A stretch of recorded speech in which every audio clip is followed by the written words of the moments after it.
नमस्कार आप सभी प्यारे साथियों को। तो मैं आपके सामने साइंस की आंसर की लेकर के नवोदय क्लास 10 फरवरी 2024 को जो एग्ज़ाम हुआ है, इसमें साइंस की सटीक आंसर की बताऊंगा। हर एक आंसर आपके एनसीईआरटी बुक से है, जिसके अंदर मैं आपको बताऊंगा कि किस प्रकार से आपने जो क्वेश्चन अटेंड किए हैं, कितने आपके सवाल गलत है और कितने राइट है। आप कमेंट बॉक्स के अंदर मुझे ज़रूर बता देना। और बिल्कुल सटीक आंसर की आपके सामने पेश कर रहा हूँ मैं, जिसमें आपको पहला क्वेश्चन देख रहे हो 66वां क्वेश्चन है यहाँ पर कि कृषि पद्धतियों में एक कार्य मिट्टी तैयार करना है जिसके फलस्वरूप आरंभ में मिट्टी पोली हो जाती है। तो निम्नलिखित कथनों में से कौन सा इस पद्धति का लाभ नहीं है। तो देखो सभी लाभ है, इसके अंदर मैं आपको डायरेक्ट आंसर बताऊंगा। तो इसके अंदर जो सी है मिट्टी को समतल बनाना, इसके अंदर कोई ज़्यादा लाभ के अंदर ये अकाउंट नहीं होता है, इस बात का ध्यान रखें। तो बाकी वाले उनको लाभ पहुंचाती है, तो ऑप्शन नंबर इसके अंदर सी राइट हो जाएगा। नेक्स्ट है, दो फसलों के उस समूह को चुनिए जिसे भूमि में पोषक तत्वों के एक के बाद दूसरी को खेत में उगाया जाता है तो इसे पोषक तत्व बढ़ते हैं। तो आपको बताया था कि जो फलीदार पौधे होते हैं उनको उगाने से, जिसके अंदर आप यहाँ पर जो फलियां और गेहूं देख रहे हो, इसमें बी आंसर बिल्कुल राइट हो जाएगा। नेक्स्ट क्वेश्चन की मैं यहाँ पर बात कर देता हूँ कि किसी फसल के बुआई करने से पहले खरपतवार हटाने की कृषि पद्धति को क्या कहा जाता है। तो बुआई से पहले आपको पता है जुताई या फिर मिट्टी को उलट पुलट किया जाता है, तो जुताई की जाती है। ऑप्शन नंबर इसमें सी बिल्कुल राइट हो जाएगा।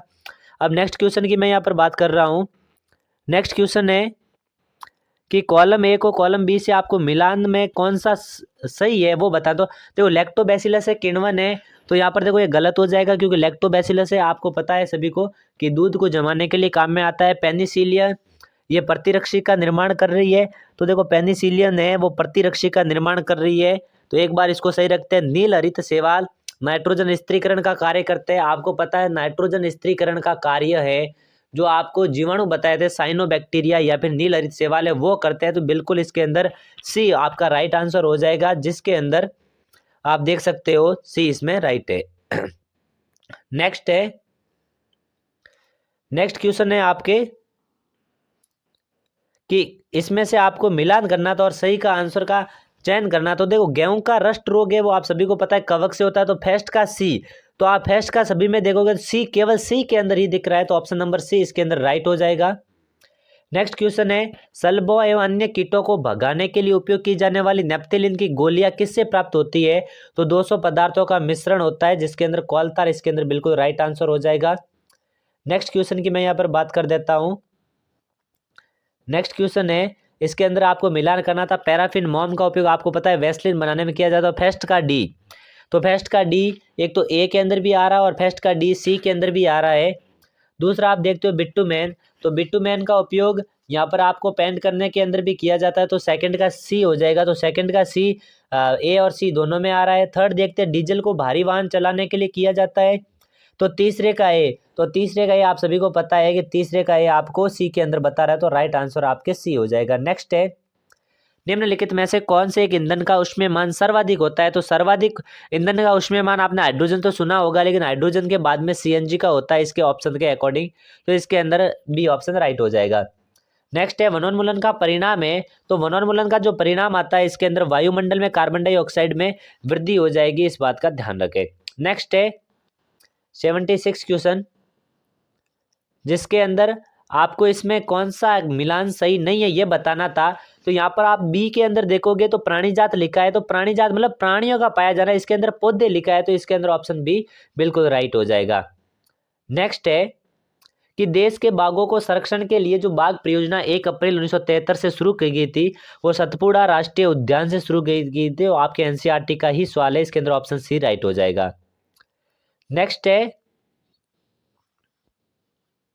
कि इसके अंदर आपको मिलान करना था कि अंडाशय के अंदर विकसित अंडाणु का मोचन होता है या फिर मादा युग्मक का निर्माण होता है या फिर शिशु का विकास होता है। तो आपको पता है अंडाशय के अंदर बी मादा युग्मक का निर्माण होता है, जबकि मोचन तो फैलोपियन ट्यूब में होता है। तो फर्स्ट का बी, तो फर्स्ट का आपको बी सभी के अंदर पता है कि डी के अंदर ओनली एक के अंदर ही है, तो बिल्कुल डी राइट हो जाएगा। नेक्स्ट है, हाइड्रा और यीस्ट के अंदर जो जनन होता है वो मुकुलन विधि के द्वारा होता है इसके अंदर, और 80 वर्ष वाले बायोनिसेशन मेढक के अंदर होता है। ऑप्शन ए बिल्कुल इसके अंदर राइट हो जाएगा। नेक्स्ट क्वेश्चन है, कोई व्यक्ति शर्करा का मतलब हार्मोन का उत्पादन करने वाला कौन सा है। तो इसके अंदर अग्नाशय अग्नाशय हो जाएगा, ऑप्शन नंबर बी जो इंसुलिन हार्मोन का स्त्रावण करता है। नेक्स्ट क्वेश्चन की यहाँ पर बात करूं मैं, तो यहाँ पर आपको बताना था किशोर अवस्था का कौन सा परिवर्तन नहीं है, तो इसके अंदर त्वचा का वर्ण है, बिल्कुल राइट हो जाएगा।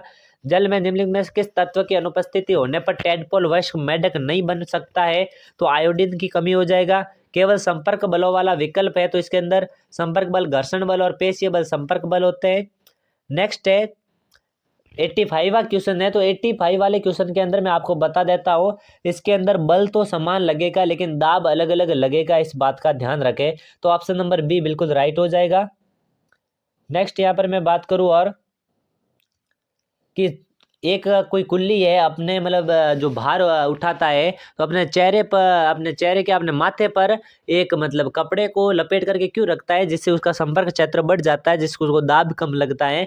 तो ऑप्शन डी इसके अंदर बिल्कुल राइट हो जाएगा। नेक्स्ट है कि कौन सा कथन सही है, तो इसके अंदर सही कथन आपको बताना है। ऑप्शन ए दिया है कि घर्षण बल वस्तु के आकार और द्रव की प्रकृति पर निर्भर करता है, बिल्कुल सही है इसके अंदर। तो ऑप्शन ए इसके अंदर राइट हो जाएगा। तो नेक्स्ट क्वेश्चन है, और घर्षण बल सदैव गति की दिशा में कार्य करता है, तो गलत हो जाएगा। 87 के अंदर फर्स्ट राइट है। मानव कान है वो 20 हर्ट्ज से 20,000 हर्ट्ज तक की ध्वनि को सुन सकता है। 88 का आपके बी बिल्कुल राइट हो जाएगा आंसर। नेक्स्ट क्वेश्चन की मैं बात करूं, तो नेक्स्ट क्वेश्चन है आयाम और आवर्ती किसी भी ध्वनि के दो महत्वपूर्ण गुण होते हैं। जब किसी कंपन का आयाम बढ़ता है तो उत्पन्न ध्वनि, तो पता है आपको आयाम प्रबलता समानुपाती आयाम के स्क्वायर के होती है, तो ध्वनि प्रबल हो जाती है। इसका ऑप्शन डी बिल्कुल राइट है। नेक्स्ट है एक तारा और मंजीरा में कंपन के क्रमशः होते हैं, तो आप सभी को पता है एक तारा के अंदर तो वो मतलब जो डोरी वगैरह होती है, तो तानित डोरी हो जाएगी, और एक के अंदर, और मंजीरा को तो आपस में मतलब रगड़ने से ही वो आवाज होते हैं, तो स्वयं उपकरण की होती है। तो ऑप्शन बिल्कुल इसके अंदर सी राइट हो जाएगा। नेक्स्ट है किसी क्षीण ध्वनि को प्रबल ध्वनि में परिवर्तित करने के लिए आपको पता है आयाम स्क्वायर होता है प्रबलता के समानुपाती, तो आयाम इसके अंदर बिल्कुल राइट हो जाएगा। वे कौन से कारक है जो ध्वनि की प्रबलता व तारत्व पर निर्भर करते हैं, आप सभी को पता है प्रबलता आयाम पर निर्भर करती है, तो इसके अंदर ध्वनि का आयाम आ जाएगा, और तारत्व आवृत्ति पर निर्भर करता है, तो ऑप्शन बी बिल्कुल राइट हो जाएगा। नेक्स्ट क्वेश्चन की मैं यहाँ पर बात कर देता हूँ कि कौन सा विद्युत धारा के रासायनिक प्रभाव का उदाहरण है, आपको बताना है। तो ऑप्शन डी है वो बिल्कुल इसके अंदर राइट हो जाएगा कि ग्रेफाइट के इलेक्ट्रोड पर गैस के बुलबुलों का प्रकट होना, जब उन्हें आंशिक रूप से पानी जिसमें कुछ मात्रा अम्ल की है डुबोते हैं और विद्युत धारा प्रवाहित की जाती है। नेक्स्ट है भूकंप अधिकतर किन के कारण आते हैं, तो पृथ्वी की पड़पट्टी के अंदर होते हैं, पृथ्वी की प्लेटों के गति के कारण आते हैं ये। नेक्स्ट है 95वां क्वेश्चन है, निम्नलिखित कथनों पर अध्ययन कीजिए और इसमें से आपको सही कथन का चयन करके बताना है। तो तड़ित चालक भवनों की तड़ित प्रभाव से सुरक्षा करते हैं, इसके अंदर जो फर्स्ट है वो बिल्कुल राइट है। नेक्स्ट है कि अधिकांश भूकंप अधिक गहराई पर भूमिगत नाभिक के विस्फोटों के कारण आते हैं, बिल्कुल गलत है।